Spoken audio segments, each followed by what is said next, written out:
3 मार्च को होली का क्रम है, उस दिन ग्रहण है, इसलिए धुरंडी का जो कार्य है वो 4 मार्च को सभी लोग मनाएंगे और 5 मार्च को बाबा देवाधिदेव महादेव की होली सीहोर में सुबह 9 बजे मनाई जाएगी। होली का क्रम धुरंडी रहती है, होली खिलाती है। मेरा निवेदन है, होली का त्योहार आ रहा है, उस फागुन के त्योहार में मेरा देवाधिदेव महादेव माता पार्वती के साथ होली खेलता है, मेरा कृष्ण कन्हैया राधा रानी के साथ होली खेलता है। आप भी अपने इष्ट मित्रों के साथ होली खेलिए और दिल से खेलिए। तो कभी मौका लगे तो एक बार महादेव की होली खेलने के लिए आप सीहोर, कभी मौका लगे, तुम ब्रज की होली तो बहुत खेले होगे, एक बार महादेव की होली खेलने सीहोर आओ। हमारा कुबेरेश्वर बाबा भी होली खेलता है, ऐसा रंग में रंगता है कि वो फिर रंग कभी छूटता ही नहीं।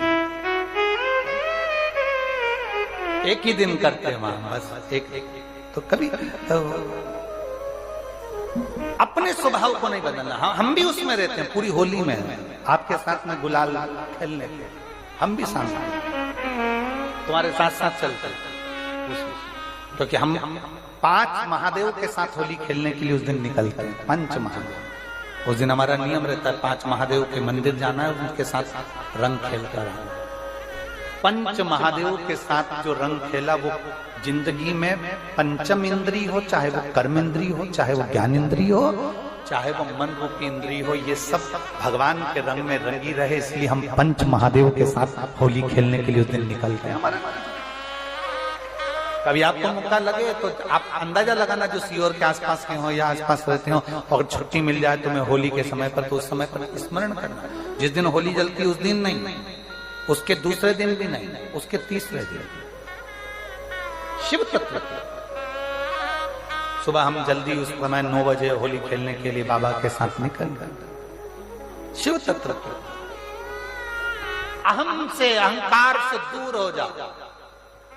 दिवाली तुमको थोड़ा सा अभिमान सिखा सकती है, रक्षाबंधन तुमको थोड़ा सा अभिमान सिखा सकती है, मकर संक्रांति तुमको थोड़ा सा अभिमान सिखा सकती है। कई माताएं मकर संक्रांति पर सामान बांटती है, कोई कहेगी मैंने चलनी बांटी, कोई के मैं बाल्टी बांटी, कोई के मैं डब्बा बांटी, मैंने तो ये बांटा, मैंने तो थोड़ा सा अहंकार सिखा सकती है मकर संक्रांति भी। रक्षाबंधन भी तुमको अहंकार सिखा सकती है, मैंने तो देखो चांदी की राखी बांधी, मैंने सोने की राखी बांधी, मेरे बहन ने साड़ी दी, मेरे भाई ने ये दिया, मेरे भाई ने, वो भी अहंकार सिखा सकती है। दीपावली भी अहंकार सिखा सकती है कि मेरे पर्दे इतने के लगाए, सोफा सेट इतने का लिया, बेडशीट इतने के लिए, मैंने घर में रंगोली ऐसी डाली, मैंने गुजिया पपड़िया ऐसा बनाया, वो भी अहंकार सिखा सकती है। सारे त्योहार अभिमान सिखा सकते हैं, केवल एक होली ऐसी होती है जो अहंकार से विहीन सिखा सकती है। मालूम नहीं पड़ता व्यक्ति की शान क्या, सत्ता क्या, शोहरत क्या, कौन हो तुम, वो रंग में डूबे हुए हो। बस शिव तत्व वही कहता है, इस महादेव के रंग में एक बार अगर डूब गए तो फिर तुम उस रंग में रंगने के बाद दूसरा रंग तुम पर चढ़ता नहीं। दुनिया के लोगों ने कहानी गलत गढ़ दी, पूरी कहानी गलत बताई। अगर दुनिया के लोग सही कहानी बताते तो भतीजा और बुआ का संबंध खराब नहीं होता। कहानी गलत थी ना। लोगों ने कहा, हिरण्यकशिपु ने अपनी बहन से कहा, बहन तू अपने भतीजे को गोदी में रख कर बैठ जा और चादर ओढ़ कर बैठ जाना, तू बच जाएगी, तेरा भतीजा जल जाएगा। तो बुआ भतीजे को जलाने के लिए गोदी में लेकर बैठी। बोलो सही है कि गलत है? लोगों ने कहानी गलत बताई। होली का लोगों ने कहा उसने अपने भतीजे को जलाया। पहले तो होलिका का नाम तो निकालो कि होलिका का नाम क्या है। कथा वालों ने कह दिया हिरण्यकशिपु की बहन थी होलिका, वो अपने भतीजी प्रहलाद को गोदी में लेकर बैठ गई। वो प्रहलाद को हाथी के पांव के नीचे डाला, खोलते तेल में डाला, अग्नि में डाला, इसमें डाला, उसमें डाला, नहीं मरा। आखिरी में अपनी बहन से कहा होलिका तो अपने भतीजे को गोदी में लेकर बैठ जा। पहले उस होलिका का असली नाम तो लाओ, जिस होलिका का नाम विष्णु पुराण में डूंडा लिखा है। क्या नाम लिखा है? डूंडा। होलिका का असली नाम लिखा है विष्णु पुराण में डूंडा। इसलिए आज भी होली में लकड़ी नहीं जलाई जाती, मोटे मोटे डूंड जलाए जाते हैं, क्योंकि उसका नाम डूंडा है। और डूंडा बैठी अग्नि में, भतीजे को गोदी में लेकर बैठ गई। उसके पास में एक ब्रह्मा जी की चादर थी, जिसको ओढ़ कर बैठ जाती थी तो आगी में जल नहीं सकती थी। ढूंढा ने देखा चारों तरफ से आग लग गई, मेरा भतीजा जल जाएगा। तो बुआ को लगा मेरा भतीजा जल जाएगा। बुआ वो होती है जो दुआ देती है, बुआ कभी बद्दुआ नहीं देती है। और ढूंढा ने अपनी चादर को उतारा, आगी चारों तरफ से लग गई। बुआ को लगा मेरा भतीजा जल जाएगा, तो अपनी चादर उतार कर अपने भतीजे पे डाल दी और बुआ खुद जल गई, पर अपने भतीजे को नहीं जलने दिया। ये कथा है, पर लोगों ने उसको पूरी पलट दिया, पूरा पलट दिया। बुआ कब जलाई अपने भतीजे को? आप में से इतनी सारी बुआ बैठी हैं, कभी अपने भतीजे को अपशब्द कहा? कभी अपने भतीजे को श्राप दिया? कभी अपने भतीजे को बद्दुआ दी? नहीं। जब भी बोलती हो मेरा भतीजा खूब फले फूले, भगवान कृपा करे, मेरे भाई जैसा नाम कमाए, मेरा भैया कितना नाम कमाता वैसा मेरा भतीजा नाम कमाए, तो भतीजे को चाहिए जब बुआ घर में आए तो अपने मम्मी पापा से कहना, पापा मम्मी 2 साड़ी देना, क्योंकि अब मेरी नौकरी लग गई है, मैं कमाने लगा हूं, मैं कमा रहा हूं, इसलिए मम्मी एक काम करना, 1 साड़ी पापा देंगे अपनी बहन को और 1 मैं दूंगा अपनी बुआ को। तो मम्मी कहेगी तू अपनी बहन को देना, बुआ को क्यों दे रहा है? तो कह देना अगर आज मैं दूंगा तो उसके भी भतीजे उसको देंगे। ये हमारे यहां क्रम चालू होना चाहिए। होली में मोटे मोटे ढूंढ जलाए जाते हैं। ढूंढा की राख तैयार होती है, उसका कालापन जो तैयार होता है उसको उठाकर ले आए और कपड़े में उसको छान कर राख तैयार कर 3-4 बार छानने के बाद उस भस्म को 12 बजे से 1 बजे के बीच में शिव जी को समर्पित कर देता है और उस भस्म को उठाकर उसमें घी मिलाकर मस्तक पर तिलक लगाकर चले जाता है। वो जिंदगी में कभी हार नहीं सकता, विजय ही पाकर आता है, उसकी कभी हार नहीं हो सकता।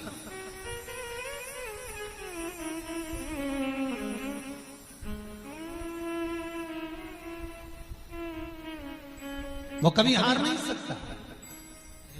शिव महापुराण की कथा कहती है वो भस्म विजयता को प्रदान करती है। आपको किसी से नहीं कहना, किसी के हाथ नहीं जोड़ना, केवल वो भस्म का तिलक लगाकर जिससे आपका काम निकालना है उसके सामने पहुंच जाए, आपको सुख का अनुभव हो जाए, कार्य सिद्ध।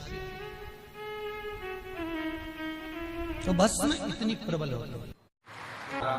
मार्च को महादेव की होली, अपने शिवालयों में शंकर जी शिव मंदिर के अंदर चंदन का जल 1 लोटा अवश्य चढ़ाएं, महादेव की होली अवश्य मनाएं। होली आ रही है, लगी नहीं रिया की होली जैसा है। दिवाली आती है तो लगता ही नहीं कि दिवाली जैसा है, राखी आती तो लगता ही नहीं राखी जैसा है। सारे त्योहार फीके हो गए गुरुजी। हमने कहा त्योहार फीके नहीं हुए, त्योहार का कलर फीका नहीं हुआ, त्योहार का रंग फीका नहीं हुआ है, बस त्योहार वही है, गुलाल वही है, मिठाई वही है, गुजिया पपड़िया वही है, खुरमे चकरी वही है, पपड़िया वही है, गुजिया वही है, इंसान वही है।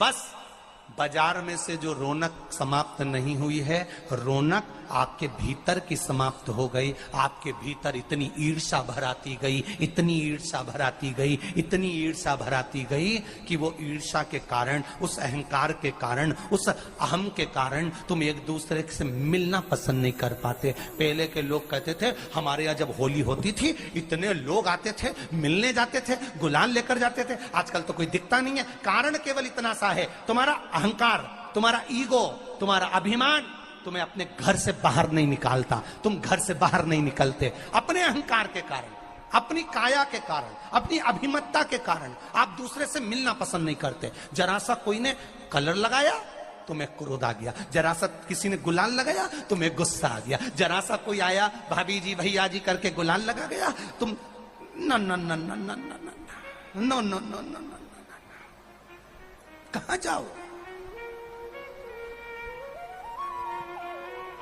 इतने वीआईपी हो गए, इतने वीआईपी हो गए, इतने वीआईपी हो गए कि अपने त्योहारों से भी दूर हो गए।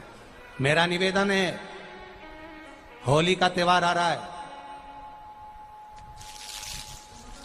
उस फागुन के त्योहार में मेरा देवाधिदेव महादेव माता पार्वती के साथ होली खेलता है, मेरा कृष्ण कन्हैया राधा रानी के साथ होली खेलता है। आप भी अपने इष्ट मित्रों के साथ होली खेलिए और दिल से खेलिए। अरे सीहोर जिले में एक होली होती थी, उस होली का नाम हमने पिछली बार बदल दिया था। कौन सी होली कर दी थी? महादेव की होली। पिछली बार हमारे सीहोर जिले में हमेशा होती आई थी वो होली, थोड़ा उसका नाम हमने चेंज कर दिया था, तो उसको महादेव की होली कर दिया था। मेरे सीहोर जिले के रहने वाले सभी रहवासियों से, जिले भर के निवासियों से निवेदन करना चाहूंगा, वो पुरानी होली को बंद कर महादेव की होली नाम दिया गया है। शिव मंदिर में जाना है, चंदन का जल शिव जी को 1 लोटा चढ़ाना। एक बात अपनी जिंदगी में उतार कर रखो, शंकर भगवान को घी का दिया भी लगाओ तो तुम्हारे घर में जो असली घी हो, थोड़ा सा भले 1 पत्ती लगाओ, भले इतनी सी बत्ती जलाओ, पर असली घी की जलाओ। शिव जी को अगर चंदन भी लगा रहे हो तो असली लगाओ। शंकर भगवान को चावल भी चढ़ा रहे हो तो असली चढ़ाओ। शंकर भगवान को अगर अष्टगंध भी चढ़ा रहे हो तो असली चढ़ाओ। केमिकल का कोई चीज मेरे महादेव को मत चढ़ाओ जिससे भगवान शिव की मूर्ति नष्ट हो। ऐसी कोई चीज मेरे महादेव को ना चढ़ाओ। अगर शंकर भगवान के साथ आप होली खेल रहे हो तो चंदन का पानी शंकर भगवान को चढ़ाइए, अष्टगंध का जल भगवान शिव को चढ़ाइए। तो करो तैयारी, आ रहा है त्रिपुंड धारी महादेव की होली। बड़े आनंद के साथ मेरा निवेदन, अपने शिवालयों में, शंकर जी के मंदिरों में, सीहोर जिले के प्रत्येक शिव मंदिर के अंदर चंदन का जल 1 लोटा अवश्य चढ़ाएं, महादेव की होली अवश्य मनाएं। और भाव के साथ 5 मंदिर हम भी जाएंगे, कोई जुलूस नहीं, कोई क्रम नहीं, बस बाबा को आराम से जल चढ़ाना ही एक नियम है और बाबा को जल चढ़ाएंगे। आप सब बड़े आनंद के साथ महादेव की होली का स्मरण करिए। महादेव की होली के दिन और बेलपत्री की जड़ के नीचे जाकर प्रयास करा करो कि लाल चंदन का जल, लाल चंदन को घिसकर कलश में उस चंदन को डालकर जल भरकर उसको बेलपत्री की जड़ के नीचे सींचन करने का प्रयास करा करो। है कि धीरे धीरे कर कर वो दुख समाप्त होगा, वो दुख कटेगा ही। एक बहुत ध्यान देने वाली बात है कि अगर मान लो कि कहीं पैसा अटक गया है, नहीं आ रहा है, बहुत अथक प्रयास कर लिया, चंदन का जो जल होता है, ये व्यक्ति के जीवन में जो धन कहीं रुक गया, अटक गया, नहीं दे रहा, बेलपत्री के वृक्ष के नीचे, जड़ के नीचे सींचन करने से वो प्राप्त होता है।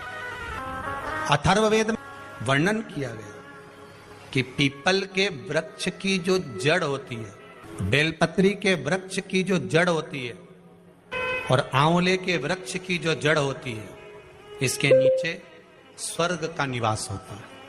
किसका निवास है? स्वर्ग का निवास। जहां पर ये वृक्ष होता है और उस वृक्ष के नीचे बैठकर हम जब किस जल का सींचन कर रहे हैं, जैसे अभी आपको कहा था कि जल में अगर लाल चंदन मिला हो और आप बेलपत्री के जड़ में सींचन कर रहे हैं तो लक्ष्मी की आवक बढ़ेगी। कहीं पैसा अपना अटक गया, नहीं आ रहा, आएगा।